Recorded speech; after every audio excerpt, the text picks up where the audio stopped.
I never thought I'd be spending my brother's wedding day in a basement, surrounded by old boxes and the faint smell of mildew.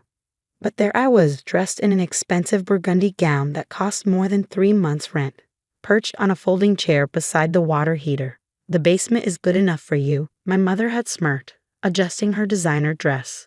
"We need the main floor seats for important guests."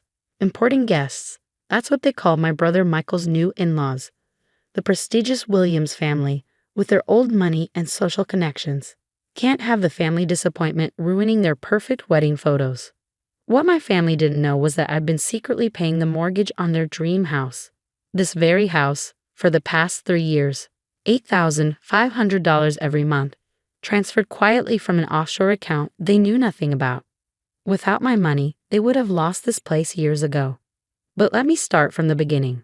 5 years ago, I was just another corporate lawyer, grinding away at a prestigious firm, living the life my parents had mapped out for me. Then came the cryptocurrency boom. While everyone else was buying Bitcoin, I spotted the potential in lesser-known alternatives. I invested everything I had, including my law school loans. My parents called me irresponsible, reckless, throwing away a perfectly good career for internet money. My father had scoffed. Michael, the perfect son with his safe banking job, nodded in agreement. Then the market exploded. My initial investment multiplied by 4,000%. Overnight, I had more money than I knew what to do with. But I kept quiet about it, continued living modestly, and watched my wealth grow through strategic investments. That same year, my parents faced foreclosure on their dream house, a sprawling Victorian mansion they'd bought at the height of the market. My father's business had taken a hit during the recession, and they couldn't keep up with the payments. I could have told them about my success, could have openly offered to help, but I knew they would never accept money from their irresponsible daughter. So instead, I created a shell company and bought their mortgage from the bank. Every month, I made the payments they thought they were negotiating with a faceless corporation. "At least Michael is making something of himself," my mother would say at family dinners while I sat there silently paying for the roof over their heads. Now here I was at my brother's wedding, banished to the basement because I didn't fit their image of success. Through the ceiling, I could hear the celebration in full swing. Champagne corks popping, crystal glasses clinking, fake laughter at unfunny jokes. My phone buzzed. Another cryptocurrency alert. One of my investments had just doubled in value. I was now worth north of $50 million. But to my family, I was still the failure who wasted her law degree. The basement door opened and my mother's heels clicked on the stairs. "We're taking family photos," she announced, not quite looking at me. "But don't worry about coming up. We wouldn't want to complicate things." Complicate things. Code for, we don't want the Williams family to know about our embarrassment of a daughter. I took a deep breath, fingering the phone in my pocket. One call to my banker would expose everything. One transfer would stop the mortgage payments that kept their perfect facade intact. "You know what, Mom?" I stood up, smoothing my expensive dress. "I think I'll leave early. Wouldn't want to complicate your perfect day." She looked relieved. "Yes, that's probably best. Michael understands." Michael understands. Michael always understood when they pushed me aside, just like he would understand when they lost this house. I climbed the stairs, passing my mother without another word. In the main hall, the celebration was in full swing. Michael stood with his new wife, Emma Williams, both of them gleaming with prosperity and privilege. His new father-in-law, a banking executive, was regaling guests with stories about his latest yacht purchase. My father caught my eye as I headed for the door. For a moment, something like guilt flashed across his face. But then Michael's new wife's mother said something, and he turned away, drawn back into their world of artificial perfection. Standing in the driveway, I looked up at the house I had saved, the house they had unknowingly lived in because of me. The grand Victorian architecture, the manicured gardens, the imported marble fountains, all maintained by my secret payments. I pulled out my phone and dialed my banker. "Ms. Harrison," he answered immediately. "How can I help you?" "The Morton Valley Property Management account," I said, watching the party through the windows. "I want to stop all payments immediately." "The mortgage payments for the property on Maple Grove Drive?" "Yes, no more payments. And I want you to send a notice to the holders of the mortgage first thing tomorrow morning." "Of course." Should I include your name in the correspondence? I thought about my mother's smirk, about being hidden in the basement, about years of being treated like a family embarrassment. No, I replied. Let them find out when the bank calls.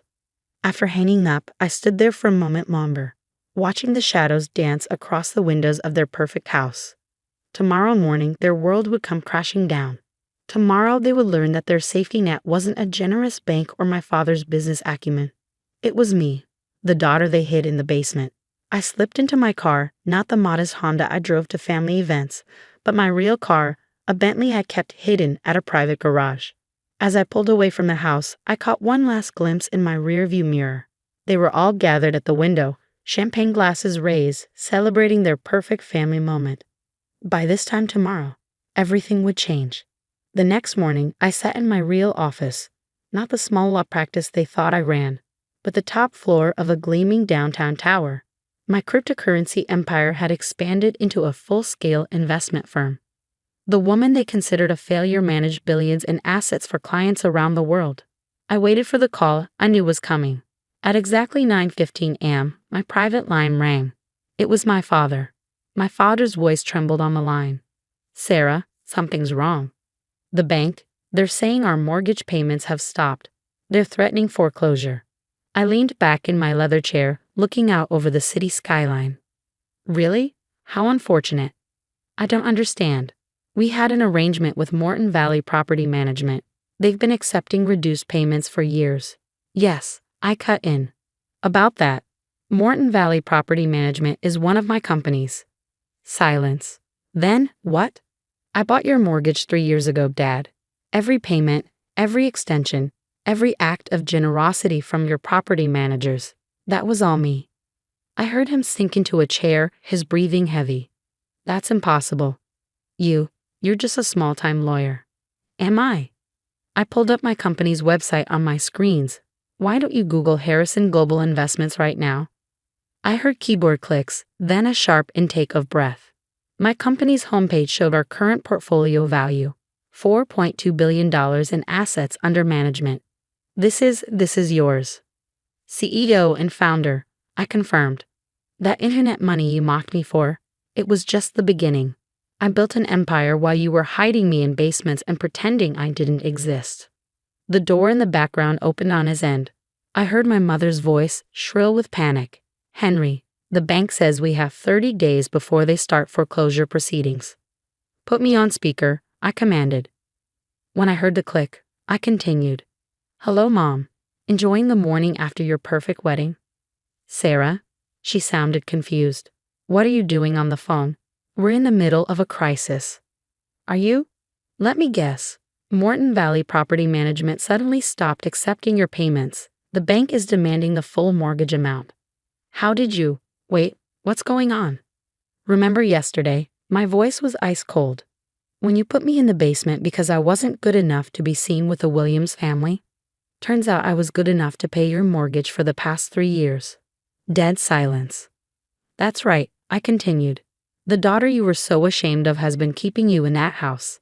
Every payment, every deferral, every bit of luck you thought you had with your mortgage company, that was all me. But you're just. My mother stuttered. Just what, Mom? A failure. A disappointment. Why don't you check your phone? I just sent you a link to Forbes' 40 Under 40 list from last month. Look who's number 8. I heard more frantic clicking, then a gasp. The article featured a photo of me in my real office, detailing how I'd built a multi-billion-dollar investment firm from an early cryptocurrency success. This is impossible, my father whispered. The impossible daughter you hid in the basement is worth more than the Williams family you were so desperate to impress. Ironic, isn't it? The bedroom door opened again on their end. Mom, Dad, what's going on? Michael's voice. Emma's parents just called. They're asking weird questions about our family finances. Oh yes, I added. I should mention, the Williams family are actually clients of mine. Mr. Williams just texted me asking why my own parents didn't have me at the main wedding table. Imagine his surprise when he learned I manage half his family's wealth. I heard Michael sink into a chair. Sarah? What's happening? What's happening, dear brother, is reality. The sister you were too embarrassed to seat with your in-laws is the financial advisor they trust with millions. The daughter our parents pushed aside is the only reason they still have a house. But why didn't you tell us? My mother pleaded. Tell you? I laughed coldly. Every time I achieved something, you dismissed it. When I made my first million, you called it fake internet money. When I started my company, you said I was playing businesswoman. So I stopped telling. I watched you praise Michael's minor promotions while I quietly built an empire. We can fix this, my father said quickly. We'll make it up to you. Just, please don't let us lose the house. The house? I clicked my tongue. You mean the house where you held a wedding and hid me in the basement? That house. Please, my mother whispered.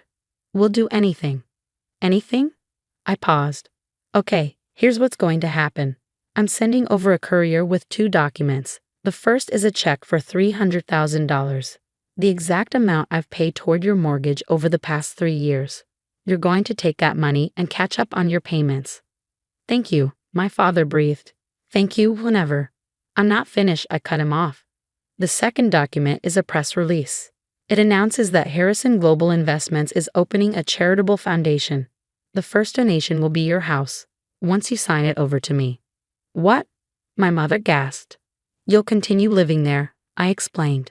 But as tenants, every time you walk through those doors, you'll remember that your basement-dwelling daughter owns the roof over your head. Silence fell again. Those are my terms. Either sign both documents or start packing, your choice. I could hear them whispering frantically to each other. Finally, my father spoke. We'll sign. Good. Oh, and one more thing. I'm hosting a corporate gala next month. The Williams family will be there, along with half of Wall Street. You're all invited to sit at the back. I hung up before they could respond. An hour later, my assistant brought in the signed documents. My parents' signatures looked shaky, their pride finally broken. Michael had signed too, his perfect world crumbling as he realized his embarrassing sister was now his landlord. I picked up my phone and dialed Mr. Williams.